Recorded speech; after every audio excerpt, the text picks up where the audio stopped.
What's good, guys? Fantasy Joe back here with some fantasy football content.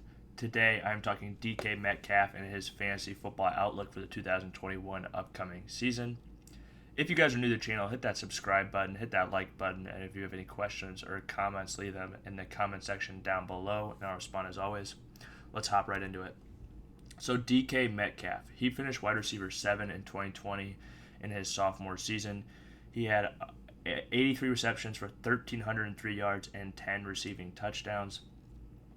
Absolutely dominated last season. But there's some worries for him coming into this next season. Seattle is transitioning to more of a run-first scheme with the firing of Brian Schottenheimer after he decided to air it out last year. All the writing on the wall is because he refused to run the ball as much as they would like, and they are headed back to that old Seattle scheme where they love to just pound the rock a ton, similar to those Marshawn Lynch days. But one thing I wanted to point out is, so DK Metcalf had 129 targets last year, and he was able to turn that into 83 receptions, like we said. But if we look at the year before, and 1,300 yards. If we look at the year before, he had 100 targets, only 100, but he still was able to finish with 900 receiving yards and 7 touchdowns.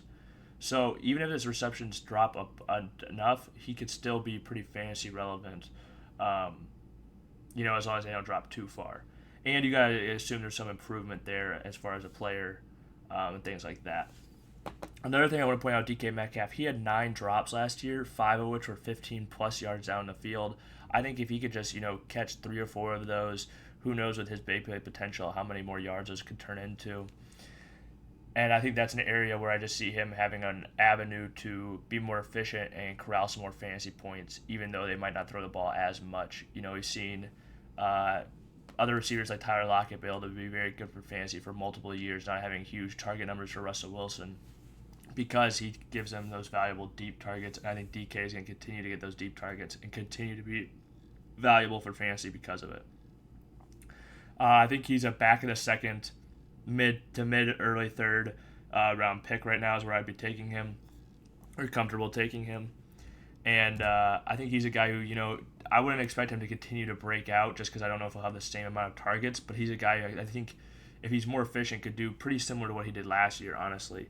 And maybe even if he doesn't, it's not going to be as steep a drop-off as I think some people see. Although I don't, see him taking a huge step up as either and breaking out even further. But with Russell Wilson there, I'm still confident in his fantasy outlook for this season. Confident that he'll be able to get the job done. I've been projected for 75-plus receptions, 1,200-plus yards, and 8-plus touchdowns. I think he could hit all these numbers fairly easily. He's a talented receiver with a very talented quarterback, and that's a great situation for fantasy.